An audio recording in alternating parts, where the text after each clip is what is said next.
मुझे जो मिलेगा मैं करता चला जाऊँ। 2 सीन देते हो आप, 2 सीन दे दो, 1 सीन, करेंगे। क्योंकि इतना सीख कर गया था कि आपका कोई फादर नहीं, वहाँ बाप नहीं बैठा हुआ जो आपको लॉन्च कर देगा। अच्छा, ये भी नहीं पता कि ये एनएसडी नहीं है असल में कहाँ, है है कहाँ? कहाँ। तो ग्वालियर से दिल्ली भाई को भेजा, बड़े भाई को, कि जाओ दिल्ली की सड़कों पे ढूंढो एनएसडी का है। भाई एनएसडी आए। का फुल फॉर्म मालूम था कि हाँ, नहीं? नेशनल स्कूल ऑफ ड्रामा, ये वो पता था। मालूम था। फाइनली हमारा मिलना हो ही गया। जी जी काफी जी। दिनों से इस मुलाकात के लिए मैं बहुत उत्सुक था।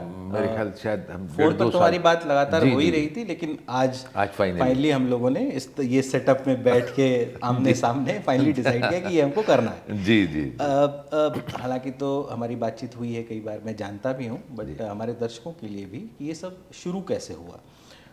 आप 1986 में आप दिल्ली आए। जी। कहाँ से आए?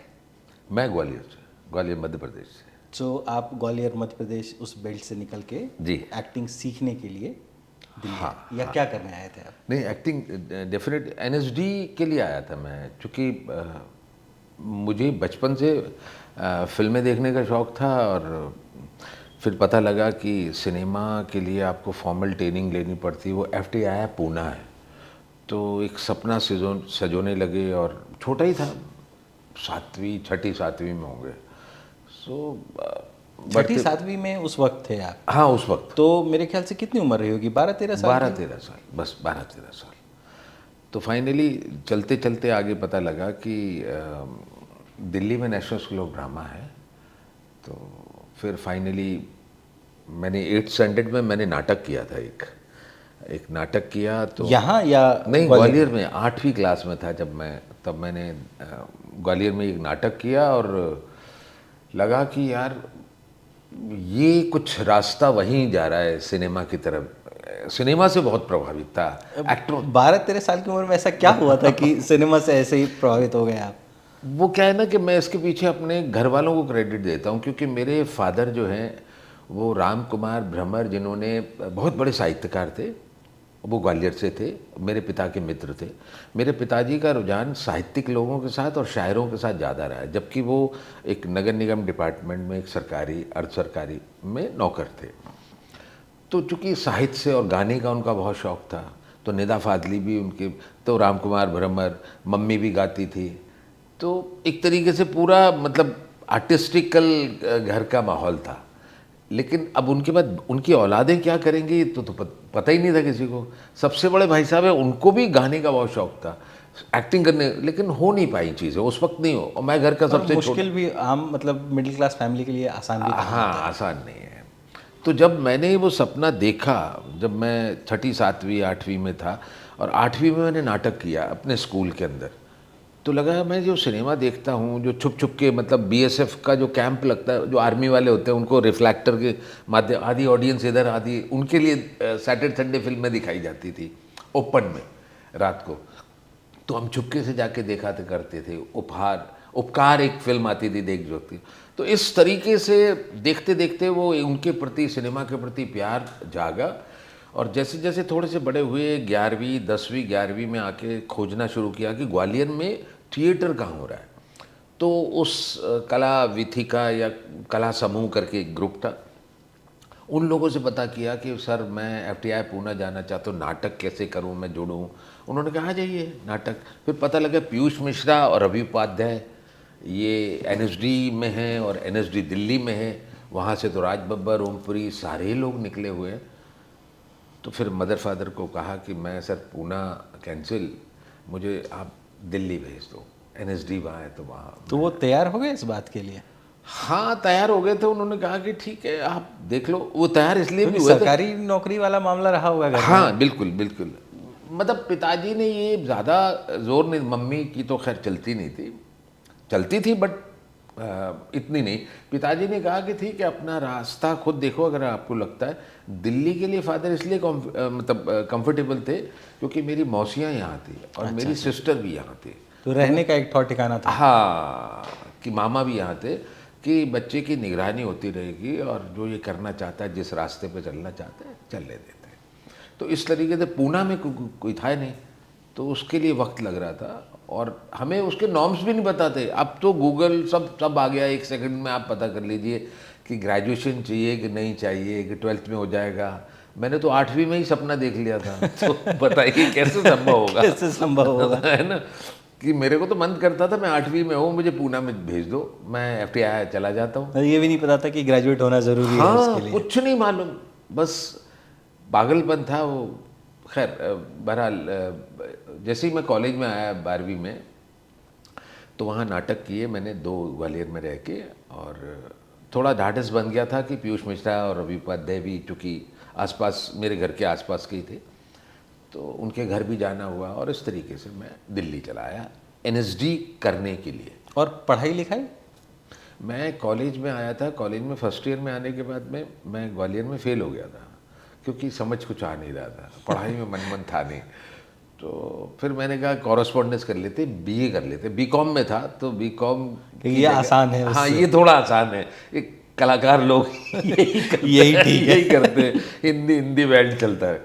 तो BA कर लिया कॉरेस्पॉन्डेंस से, मैंने क्या अप्लाई कर दिया, और मैं दिल्ली आ गया कि भाई NSD करेंगे। यहाँ आके आंखें खुली कि नहीं सर, आपको तो नहीं, एक वाकया रोहित जी बड़ा कमाल था। तो पिताजी तय हो गया, मम्मी ने कहा कि चलो ठीक है दिल्ली में, आप तो तुम्हारा NSD है कहाँ? तो मैंने कहा मुझे तो पता नहीं NSD का है। तो अब ये भी जिम्मेदारी थी, तो अब पढ़ रहा नहीं हूँ मैं, फेल भी हो गया हूँ। तो ग्वालियर से दिल्ली भाई को भेजा, बड़े भाई को, कि जाओ दिल्ली की सड़कों पर ढूंढो NSD का है। अच्छा, ये भी नहीं पता ये कि NSD नहीं है असल में है कहाँ, कहाँ? ये भी नहीं मालूम है। तो मेरे भाई NSD का फुल फॉर्म मालूम था कि हाँ, नहीं? नेशनल स्कूल ऑफ ड्रामा, ये पता मालूम था। था, ये पता था। तो मेरे भाई सेंटर सेक्रेटरीट घूम रहे हैं, कभी कहीं घूम रहे हैं, कभी कहीं घूम रहे हैं। तो जब जा रहे थे तो उनको रास्ते में एक बार दिखाई दिया मंडी हाउस, वो राष्ट्रीय नाट्य विद्यालय, लगता ही यही है। तो उन्होंने कहा ये, फिर उतर गए भाई साहब, फिर वो जाके पता किया, उन्होंने कहा कि ये है। हाँ, वो लिखा होता है ना, रानावी। हाँ, रानी भी। तो सर्च कर, क्योंकि अब आप बहुत आसान हो गया ना, अब तो आप गूगल कर लीजिए, कुछ पता है पता वहाँ लग पे। जाता है हाँ जी, आप हाँ जी। कौन कहाँ क्या है। तो काफ़ी जद्दोजहद के बाद फिर वो जब ग्वालियर आए, तो उन्होंने कहा मंडी हाउस एक जगह है, वहाँ पता पर कर लिया ये है, और जगह आप है। चले जाना। तो पहले मौसी के यहाँ आए, सिस्टर के यहाँ रहे, मौसी के यहाँ रहे, और फिर NSD। फिर NSD में जाके जब पता किया रोहित जी, तो उन्होंने तो साफ साफ कह दिया कि सर आप तो, मतलब ऐसे शब्दों का इस्तेमाल नहीं किया कि आप तो NSD के फॉर्म भरने लायक नहीं है। मतलब मैंने कुछ किया ही नहीं था। उसके लिए 2 पोर्टफोलियो भी नाटक चाहिए। किए, उनके लिए तो बस ये है कि आप कम से, एक तो ग्रेजुएशन होनी चाहिए, और 6 नाटकों का और वो 6 होना चाहिए। नाटकों, यस, वो होना चाहिए। ये 6 नाटकों, वो भी प्रोफेशनल, स्कूल कॉलेज कुछ नहीं, आपको प्रोफेशनल 6 ये नाटक। बात मनोज बाजपेयी भी कहते हैं इसके बारे में। हाँ, जी जी जी जी। तो मैं मनोज वाजपेयी, हम लोगों ने, आप यकीन करें, अब आपने बात छिड़ी है तो हमने फिर NSD तो हुआ नहीं सर, अब मैं भटक रहा हूँ, NSD, मंडी हाउस, इधर उधर। अब वहाँ श्री राम सेंटर चले गए, वहाँ कुछ ऐसा बोर्ड लगा हुआ था, एक कागज़ पे, एक नोटिस बोर्ड पे, कि 1 वर्ष की अभिनय कर्मशाला, जो भी इच्छुक नाम लिखवा हैं वो प्लीज़ नाभा हाउस में कॉन्टैक्ट करें। नाभा हाउस ठीक सामने ही था। तो फिर वहाँ पता किया, तो उस तरीके से मैंने 1 साल का एक्टिंग कोर्स किया। वहाँ मेरे साथ मनोज वाजपेयी भी, हम लोग, मनोज वाजपेयी और बहुत सारे लोग, एक्टिंग कोर्स हम लोगों ने 86 में शुरू किया। तो तब फिर मनोज उसके बाद क्या हुआ? क्योंकि स्ट्रगल तो अब शुरू होगा। अभी तक तो ठीक है कि NSD ढूंढ रहे थे, एक्टिंग कहाँ सीखें ढूंढ रहे थे, जी जी। बट अब इसके बाद क्या? इसके बाद क्योंकि मनोज बाजपेयी को भी 6-7 साल से ज़्यादा अपने आप को स्टैब्लिश करने में थिएटर की दुनिया में लगा। आपको भी काफ़ी समय लगा हुआ। जी जी, मुझे ज़्यादा लगा। मनोज, सच कहूँ सर, मैं आप सचमुच आज जिस मकाम पे वो पहुँचे हैं, वो कहते हैं ना कि वो क्या, एक कहावत है कि पालने में दिख जाते हैं पैर, को एक कहावत है ना, पूत के पाँव। पाँव, हाँ करेक्ट।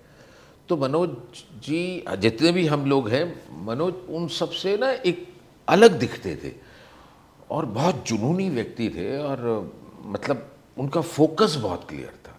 जैसे कि मैं आज उनके इंटरव्यू सुनता हूँ, या मुझे याद भी जितना भी है, कि पढ़ाई करने आए थे, और बात तो सही है, पढ़ाई ही कर रहे थे, करना तो यही था जो जिसमें है, जिस क्षेत्र में है, करना तो वही था।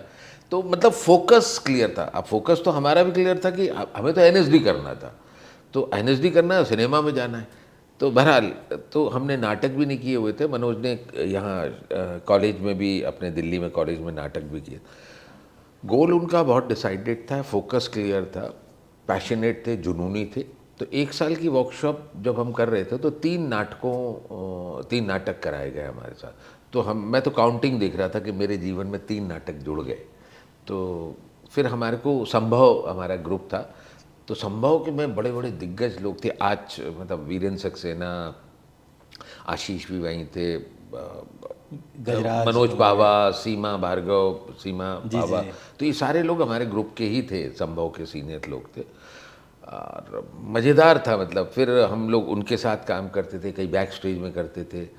फिर अगर आप नाटक कर रहे हो तो संभव हमेशा काम नहीं करता था। तो ठीक है, 3 नाटक हो गए, अब 1 नाटक और कर लिया। फिर आप कुछ कर रहे हो तो मैं आपसे जुड़ गया, सर मैं आपके साथ करता हूँ। फिर मैं उनके साथ जुड़ गया, फिर अमिताभ दास गुप्ता के साथ, कभी किसी के साथ, इस तरीके से मैं काउंटिंग बढ़ा रहा था कि मेरे 6 नाटक 7 नाटक हो जाए तो मैं एनएसडी भर दूँगा। लेकिन इतनी समझ थी नहीं। फिर जितने भी दोस्त के पास मनोज ने देने शुरू कर दिए थे एनएसडी का, तो किस तरीके के क्वेश्चन पूछते हैं, क्या रहता है, कैसे क्या रहता है।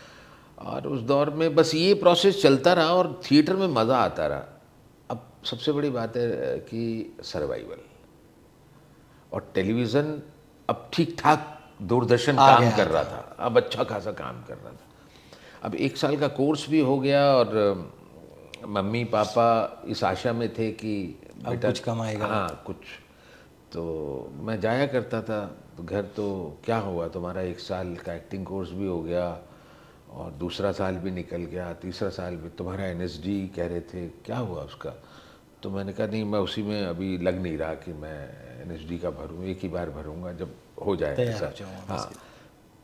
अब पैसे देने भी बंद कर दिया। अब पैसा, घर भी ठीक ठाक लंबा चौड़ा घर था, पिताजी अकेले कमाने वाले, तो कैसे क्या होगा।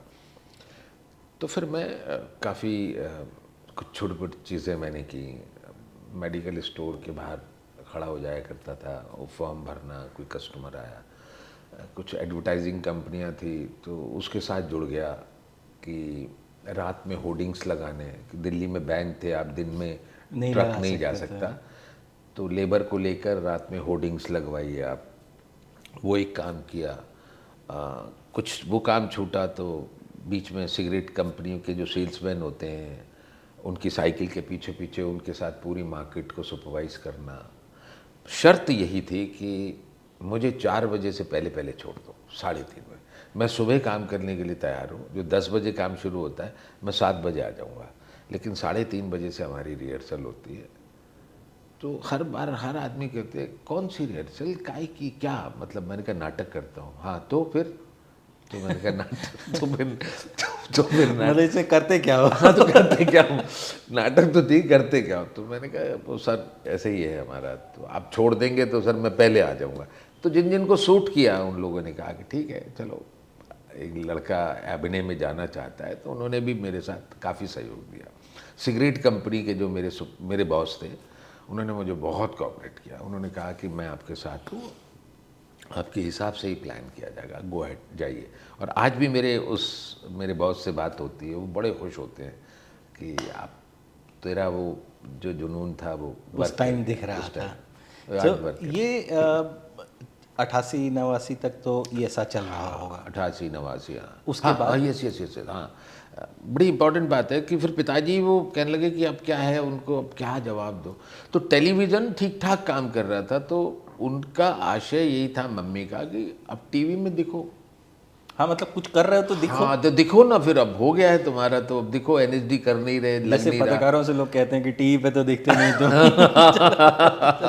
बिल्कुल ठीक कह रहे हैं आप कि ऐसे कैसे पत्रकार हो, बाकी पत्रकार तो सब तो दिख दिख रहे रहे हैं, तुम नहीं दिख तुम रहे। ही नहीं दिख रहे, तो तुम में ही कोई कमी है। उनको क्या मालूम। खैर बहरहाल, तो फिर मैं उसमें ठीक ठाक पैसे मिल जाते थे। तो बीच में दिल्ली में कुछ काम हो रहा था, एक सीरियल शायद बरगद कुछ सीरियल था, तो मैंने कहा वहाँ के लोगों से मिला, प्रोडक्शन वाले, ये सब दिल्ली के लोग थे, एक दूसरे से सब परिचित थे। सो तो मंडी हाउस के आसपास का हाँ एरिया है। मंडी हाउस, और वही लोग करने कराने वाले थे। तो उनसे कह दिया कि सर मैं भी हूँ, देख लो। इधर मेरी नाटक में मैंने किसी को कमिट कर दिया था, मनोज भी उसमें ही थे, और मैंने वो नाटक नहीं किया और मैंने शूटिंग ज्वाइन करी। मुझे लगा कुछ पैसे आ जाएंगे और मम्मी पापा को एटलीस्ट दिख जाऊंगा टीवी पे तो ये लगेगा कि हाँ शांति मिल जाएगी हाँ, अभी के लिए। कि अब लड़का एक्टर बन गया है, मतलब एक्टर बन गया है। उनके लिए तो एक्टर बन, मतलब टीवी पर जो दिख दिखना, गया वो एक्टर है। हाँ एक्टर है। सो बस फिर कर लिया काम। फिर मनोज को पता लगा, बातचीत वगैरह हमारी हुई, तो एक ये कह सकता हूँ मैं, उन्होंने मुझे, अगर मैं बहुत पॉजिटिव लेता हूँ इस बात को, बहुत उस वक्त तो मुझे बहुत गुस्सा आया था, उन्होंने मुझे बहुत समझाया यार मतलब कि यार ये सब क्या कर रहा है यार थिएटर करो अभी अभी उस थिएटर टाइम तो थिएटर एक जुनूनी की तरह आप लोग कर रहे हैं। हाँ हाँ, कि ये सब बाद में करना है यार, पहले वो करो जो काम करने आए। मतलब अगर मैं दूसरे शब्दों में कहूँ तो यार पहले अपने आप को स्थापित तो करो, मतलब काम सीख लो उसके बाद करो। हाँ हाँ। तो मैं आज बहुत रिगार्ड करता हूँ उस बात का। और सर रोहित जी आप यकीन करेंगे, वो बात मैंने उस वक्त मुझे बहुत गुस्सा आया था, लेकिन वो जो गांठ बांधी मैंने, उस दिन के बाद मैं पलट कर नहीं देखा, कोई काम नहीं किया, सिर्फ और सिर्फ थिएटर किया, जो 2003 तक किया मैंने। 2003 जो मैं NSD रेपेट्री में था, मैं छोड़ा वहाँ से और उसके बाद सीधा बॉम्बे गया। इस बीच मैंने कुछ नहीं किया, प्योर मतलब थिएटर। 2003 तक मैं थिएटर करता रहा। उधर के मैं 14 ये- साल और 3 साल 17 साल जी जी जी 17 थिएटर साल को दिए। जी 17 साल सभी। और इस बीच कुछ अमेच्योर थिएटर है जहाँ पैसे तो मिलते नहीं, जैसे तालियां और एक कप चाय और समोसा मिल जाएगा, बस दैट्स इट। और फिर बीच में काफ़ी सारी रेपेट्री कंपनी थी, जैसे शीला भाटिया की रेपेट्री कंपनी थी, म्यूजिकल थिएटर करती थी शंकर मार्केट के अंदर। तो शंकर मार्केट में उनकी रेपेट्री कंपनी थी, वो 750 रुपये देती थी महीने के साढ़े, तो वहाँ करते थे। तो तब ज़्यादा ज़रूरत थी नहीं हमारी। फिर उसके बाद Shri Ram centre repertory company में मैंने काम किया, तो वहाँ 3-4 साल काम किया श्री राम सेंटर। उसके बाद फिर 5 साल 98 से लेकर 2003 तक NSD। इन सब रेपेट्री कंपनीज़ में मुझे अच्छा खासा पैसा मिल जाता था। तो इतना मिल जाता था कि सर्वाइवल आराम से। बहुत अच्छे से, मतलब मैं जहाँ 750 में मैं अपना जीवन चला लेता था, तो NSD रेपेट्री में मुझे 20,000 8,500 से शुरू हुआ था, जो पता नहीं 20 तक पहुँचा होगा, मुझे याद नहीं पड़ता, 20, 22, 25 जो भी था। तो काफ़ी ठीक ठाक था, तो मज़ा आ रहा था, मतलब दिल्ली में काम करते हुए। फिर 2003 में क्या ऐसा हो गया कि एकदम आप बॉम्बे जाना है? हुआ सर ये कि NSD की ना अपनी कुछ सीमाएं हैं, मतलब उनके कुछ रूल्स हैं रेपेट्री कंपनी के। रेपेट्री कंपनी चूँकि प्रोफेशनल रेपेट्री कंपनी है, और वो कहती है कि पूरे हिंदुस्तान से अच्छे एक्टर का एक ग्रुप है ना, वो जो वहाँ आता है। हाँ, जो वहाँ काम करता है। तो ये है कि 6 साल से अधिक आप यहाँ काम नहीं कर सकते, आपका मैक्सिमम टाइम 6 साल है, अगर आप ठीक ठाक चलते रहे तो। अदरवाइज़ वो आपको 1 साल बाद ही बाय बाय कर सकते हैं। और उसमें भी ग्रेड है, C grade, B grade, A grade, कुछ ग्रेडिंग है, उसके हिसाब से पैसा भी है। तो मैं तो ठीक ठाक काम कर रहा था वहाँ। जैसे जैसे 6 साल नज़दीक आ रहे थे, तो तीसरे चौथे साल के बाद में लगा कि यार अब इसके बाद क्या करना है भाई। इधर मेरी फैमिली थी, मेरी वाइफ, मेरे बच्चे, वो भी पढ़ रहे थे, तो एकाएक लगा कि अब कैसे होगा। इधर दोस्तों से बॉम्बे में संपर्क हो रहा था, वो कह रहे थे आ जाओ। कुछ लोगों ने तो NSD रेपेट्री की नहीं, डायरेक्ट बॉम्बे चले गए, NSD पास किया चले गए। कुछ लोग अमेच्योर थिएटर कर रहे हैं, वो लोग बॉम्बे चले गए। इनफैक्ट उस समय ज़्यादातर लोग जो NSD से निकल रहे थे वो टीवी की तरफ ज़्यादा जा रहे थे बजाय फिल्मों के। हाँ, मतलब फिल्मों में तो सर लगे बंदे जो लोग सेट हैं वही थे वही लोग कर रहे थे। अब टीवी पैरेलल शुरू हुआ था, तो टीवी में ऑप्शन एक्टर ही एक्टर चाहिए थे। आ जाइए आप भी, हर आदमी बना रहा है टीवी, क्योंकि टीवी तो उस बूम पर था, उस टाइम बढ़ रहा था, बूम पर था। तो सारे एक्टरों को काम मिलता चला गया धीरे धीरे। तो बहरहाल मैं सच कहूँ, मैं दिल से बोल रहा हूँ, मैं बॉम्बे नहीं जाना चाहता था। एक 1986 का दौर था जब मैं ग्वालियर से दिल्ली आया, पूरे जोश के साथ आया था कि मुझे NSD करनी है और मुझे सिनेमा करना है, सिनेमा करना है। और ये सच्चाई है कि 2000 की बात करें, 98 जब मैं एनएसडी में आया और एनएसडी के जो नाटकों में काम किया और लोगों का रिस्पांस देखा और बेहतरीन अपने आप को एक्सप्लोर करने का मौका मिला। किसी अभाव में आप थिएटर नहीं कर रहे हैं, वहाँ पर आपको वो सब दिया जाएगा एनएसडी में जो मिलना चाहिए, जो मिलना चाहिए। अदरवाइज़ क्या अमेच्योर थिएटर वाले जुगाड़ से चीज़ें कर रहे हैं, मुश्किल से जोड़ हाँ, रहे हैं बेचारों के पास में साधन नहीं होते, तो इस तरीके से थिएटर करते हैं। But NSD repertory professional repertory company, तो उसमें तो और ह्यूज लगता था। मतलब बाहर से जब मैं एनएसडी रेपेटरी के प्लेस देखा करता था तो लगता था यहाँ जाना है। तो फाइनली फिर मैं वहाँ पहुँचा तो मुझे बहुत प्यार मिल रहा था दर्शकों का और मुझे जाना ही नहीं था। आपको अभिनय करना है तो मेरा एक्टर तो सेटिस्फाई हो रहा था ना सर, अभिनय तो हो ही रहा है। हो ही रहा है, तो अब मुझे सिनेमा क्या करना है। लेकिन जैसे ही नज़दीक दिन आए और एहसास हुआ कि ये क्या, तो एनएसडी वाले कभी भी निकाल भी देंगे और 6 साल तो खैर है ही है। थोड़े अपने आप को स्ट्रॉन्ग किया, वाइफ से बात की, उन्होंने कहा शादी हो गई थी? हाँ, शादी हो चुकी थी, मेरे 2 बच्चे थे, तो और भी कठिन है। हाँ, तो अब पत्नी को कहाँ छोड़ूं, ग्वालियर में मम्मी पापा हैं तो कैसे क्या। फिर प्लान किया, कुछ मम्मी पापा को कहा कि मेरे पास आप आ जाओ, मैं पत्नी को यहाँ छोड़कर जाना चाहता हूँ, कि लेकर नहीं जा पाऊँगा, बड़ा मुश्किल हो जाएगा, मैं खुद तो स्थापित हो जाऊँ पहले, तो आप आ जाइए। मेरे फादर मेरे साथ आ गए और मैं बॉम्बे की टिकट कटा ली मैंने। फिर बॉम्बे, और 2004 में मैं 3 में एनएसडी को बाय बाय करके, तो वहाँ जाते ही काम मिल गया? हाँ कह सकते हो आप, मुझे काम मिल गया। और मुझे लगता है प्रोजेक्ट से शुरुआत हुई एकदम मुझे, जब आप पहुंचे रोहित वहाँ? जी सच बताऊं, काम तो मुझे दिल्ली से ही मिल गया था। मैं दिल्ली से ही कुछ ना कुछ काम करता रहा। एनएसडी में जब काम कर रहा था उससे पहले तो कहीं आपके साथ कर लिया, कभी उनके साथ, इस तरीके से मैं छोटा दिल्ली में भी कर लेता था। जब एनएसडी में गया, जब मैं एनएसडी रेपेटरी कंपनी में, उसके बाद तो फिर मतलब एक त्याग सा हो गया। मुझे थिएटर में मज़ा बहुत आ रहा था। तो फिर मैं जो बता रहा हूँ, बॉम्बे में जाने के बाद ना, मैं अपनी बात नहीं कर रहा हूँ, जिसको काम आता है ना सर, उसको काम मिल जाएगा बॉम्बे में, जिसको काम आता है सीरियसली। और मैं इतना कॉन्फिडेंट था और इतना काम किया था, इतने ज़्यादा डायरेक्टर्स के साथ काम किया मैंने, एक जान पहचान भी रही होगी।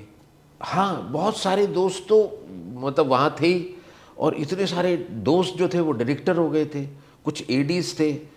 और मैं इनकी बात नहीं कर रहा हूँ, मुझे मालूम था कि दिल्ली में मुझे बहुत प्यार मिला है, दर्शकों का, डायरेक्टरों का, सबका प्यार मिला, बड़े बड़े रोल्स किए मैंने। तो एटलीस्ट कम से कम जिन लोगों ने देखा है मेरा काम, वो लोग बॉम्बे में हैं, कुछ तो काम मिल ही जाएगा। यस। और हुआ भी यही। कुछ कास्टिंग डायरेक्टर हो गए जिन्होंने मेरा काम देखा था, वो पूरा सम्मान करते थे। तो मेरा टीवी से शुरुआत हो गई थी और मैं खुश था, भाई ठीक है, मुझे जो मिलेगा मैं करता चला जाऊँ।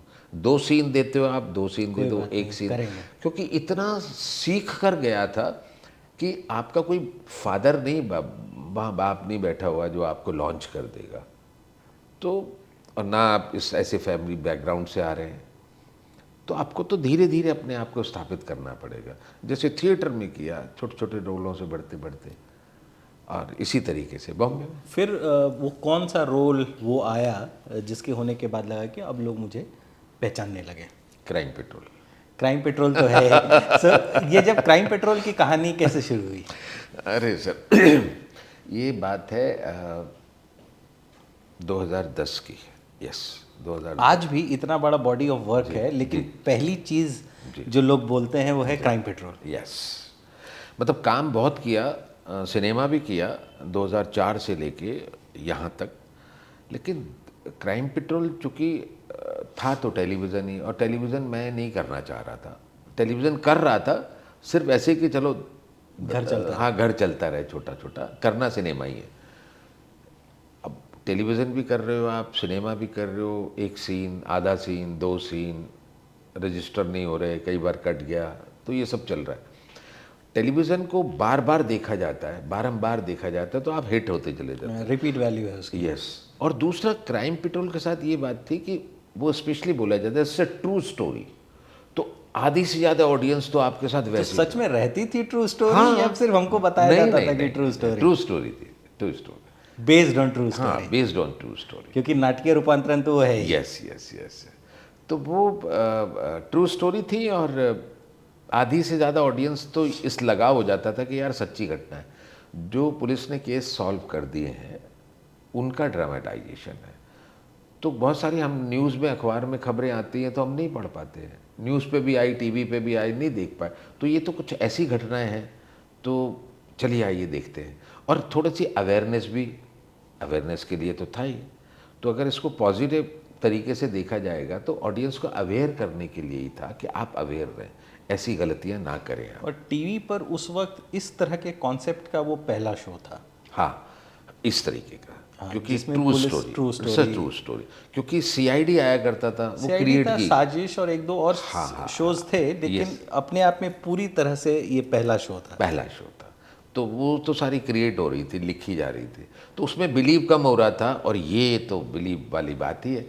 और इसमें खूबसूरत बात ये थी कि इसके अंदर जो करेक्टर दिख रहे हैं ना आपको, मैं बता रहा हूँ, अपनी बात बता रहा हूँ सर, मैं खुद दूसरों का कई बार काम क्राइम पेट्रोल में देखता था, तो मैं एक एपिसोड ख़त्म किया था, दूसरे के बाद तीसरा, ये मैं अपनी बात कर रहा हूँ सर, जो और उसमें काम कर रहा है। मैं खुद ऑलरेडी काम कर रहा हूँ, मैं उसकी बात बता रहा हूँ। और लोग जब मुझे मिलते हैं तो कहते हैं कि सर हम सर 11 बजे दुकान बंद करके आते हैं, कोई नॉनवेज शॉप वाला है, कोई कुछ है, वो 11-12 बजे बंद करके कह रहे हैं सर जो लगा के बैठते हैं सुबह के 5 बज जाते हैं सर, एक के बाद एक, एक के बाद उसके तो रिपीट शोज लोग यूट्यूब पे भी देखते हैं। हाँ, है उस शो में ऐसा तो कुछ? वो कशिश थी उसमें, कुछ ऐसा था। और दूसरा, उसके जो करेक्टर जो दिखाई देते थे वो सारे सच्चे करेक्टर लगते थे, वो सारे सच लगते थे कि हाँ ये वही व्यक्ति है, इसी के साथ हुआ है ये। और वो जो सारे एक्टर थे, ये अच्छा है कि इसकी चर्चा चल पड़ी, वो सारे जिस आप लोग तो ट्रेंड एक्टर थे, लेकिन जो विक्टिम के रोल में होता था, या वो सब क्या अमेच्योर एक्टर थे, या वो भी कहीं एक्टिंग सीख के आए थे? एक्टर हैं सर, सारे बम्बई शहर के अंदर संघर्ष कर रहे थे। अब सारे संघर्ष, सभी को एक्टर बनना है।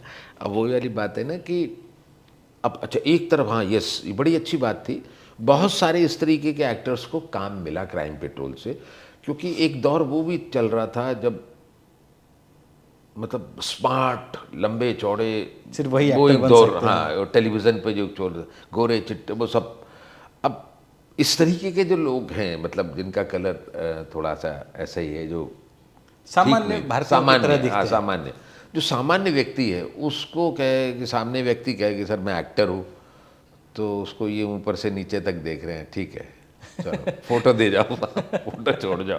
तो फिर तो यहाँ उनको कहा, क्योंकि यहाँ तो रियल काम हो रहा है, एक तो रियल स्टोरी, रियल करेक्टर, जो करेक्टर हमें चाहिए वैसा करेक्टर मिल रहे हैं, चाहे वो औरत हो, बच्ची हो, बच्चे हो, बूढ़ा हो, एकदम विक्टिम की तरह दिखने वाले। हाँ। तो बहुत, इसलिए वो शो जो है काफ़ी पसंद किया जाने लगा, जहाँ से मुझे ख्याति मिली, और रिपीट भी किया जा रहा है। तो मैं देश में ही नहीं सर, मुझे विदेश में भी लोगों ने ये कहा कि सर आप क्राइम पेट्रोल, मैं बहुत सारी फिल्मों की शूटिंग करने के लिए फ़ॉरेन गया, तो सर आप क्राइम पेट्रोल करते थे? हाँ जी, करता तो। फिल्मों में ऐसे कौन से रोल हैं जो बहुत दिल के करीब रहे और जिसमें काम करने में एक अलग तरह का सुकून भी मिला होगा? एक स्ट्राइकर करके एक फिल्म आई थी चंदन अरोड़ा की,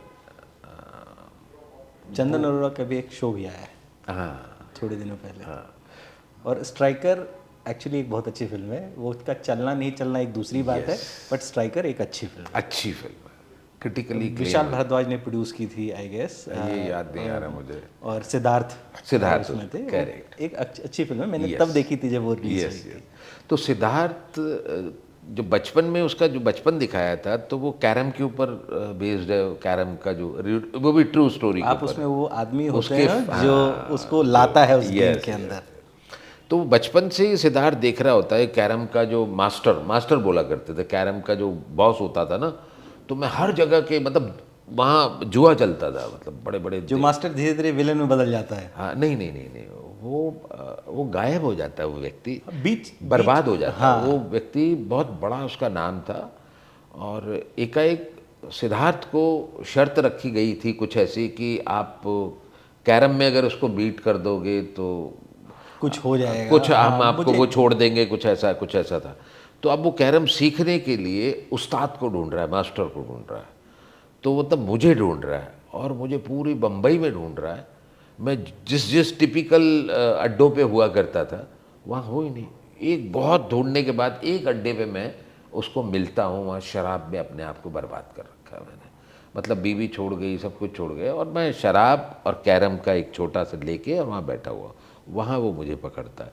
मतलब वो सब खूबसूरत रोल था वो मेरा, जिसके लिए मैंने अपने उस रोल को बहुत डिज़ाइन किया था कि कैसा लगेगा, कैसा होगा, कितना ड्रिंक, मतलब कुल मिला के मैंने मेहनत हाँ मैंने, और डायरेक्टर ने भी मुझे पूरी फ्रीडम दी कि आप, मैं 1-1.5 महीना कैरम की प्रैक्टिस करता रहा। मतलब 3-3 4-4 घंटे तक कैरम के शॉट लगाना मैं सीखता रहा। एक वर्कशॉप थी। तो वो फिल्म नहीं वर्कआउट हो पाई। तो खैर वो एक अलग मसला है। फिल्म अच्छी बनी थी। हाँ, फिल्म अच्छी। फिर आमिर खान के साथ भी काम किया, जी जी। तो वो अनुभव कैसा रहा? जैसे हम कई बार सुनते हैं कि सुपरस्टार कल्चर है, जी जी जी। स्टार्स फिल्म और बिजनेस और प्रोजेक्ट ड्राइव करते हैं। जी, जी। कितनी सच्चाई है इन बातों में? नहीं, सच्चाई है। आमिर साहब के साथ में तलाश की मैंने, बट मैं उस रोल से शायद यस तो कर दी थी, बट मज़ा नहीं आ रहा था। और वो फिल्म तलाश की बात कर रहा हूँ आमिर साहब के साथ में। तो वो फिल्म बस वो डिले होती जा रही थी, क्योंकि करीना जी की डेट्स नहीं मिल पा रही थी, तो शूटिंग हमारी आगे पोस्टपोन। रीमा कादगी डायरेक्टर थी। तो पैरेलली मुझे एक लंका करके फिल्म है मनोज वाजपेयी की, तो उसके डायरेक्टर ने कमिट कर दिया था। उसने बोला कि आपको शेप बढ़ानी है, दाढ़ी बढ़ानी, बियर्ड। तो मैं इनसे कह रहा हूँ, सर कब करोगे आप, कब करोगे शूटिंग? शूटिंग करने के बाद रुक गए। तो फिर मैंने वो फिल्म छोड़ दी थी। मैंने कहा इसीलिए आप, वो रोल जो है थोड़ी देर तक है। हाँ वो थोड़ी दूर 1-2 सीन है बस, कहीं कहीं नज़र आ जाऊँगा। नवाज के साथ मैं कुछ बोल रहा हूँ, वो एक सीन है। एक किसी और के साथ है, एक पुलिस स्टेशन में दिखता हूँ बस। फिर उन्होंने कहा कि ठीक है। फिर मैंने कहा एक दूसरा एक रोल मिल रहा है, थोड़ा सा बड़ा रोल है, अगर आपका प्यार मिल जाए, आशीर्वाद मिल जाए, तो क्या मैं छोड़ दूँ इसको? तो उन्होंने कहा ठीक है। तो इस तरीके से वो, तो आमिर साहब उनको परफेक्शनिस्ट तो बोलते ही हैं। आम अपने काम के प्रति काफ़ी शिद्दत से और माहौल पे और काम करके आते हैं, और बहुत लो प्रोफाइल है उनका, बहुत सबसे बड़े प्रेम से मिलते हैं। कुछ स्टारिज्म वाली कोई स्टारी एयर नहीं है ही नहीं सर, है ही नहीं।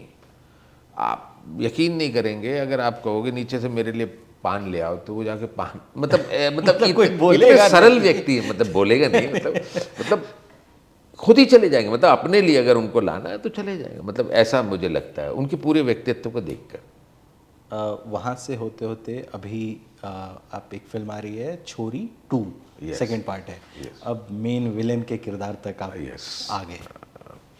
बस ईश्वर की कृपा है। मन में बहुत था कि मैं एक फुल फ्लैश एक नेगेटिव रोल करूं, क्योंकि अगेन मैं बचपन में अपनी बचपन की यादों में जाऊंगा। मैं प्राण साहब को बहुत एडमायर करता था। तो प्राण साहब को देखने के बाद वो मेरे सब कुछ थे वो।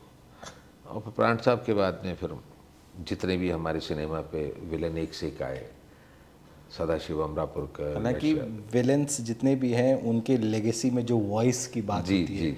वो तो आपकी भी बैरिटोन बहुत स्ट्रांग है। जी जी जी, थैंक यू सर।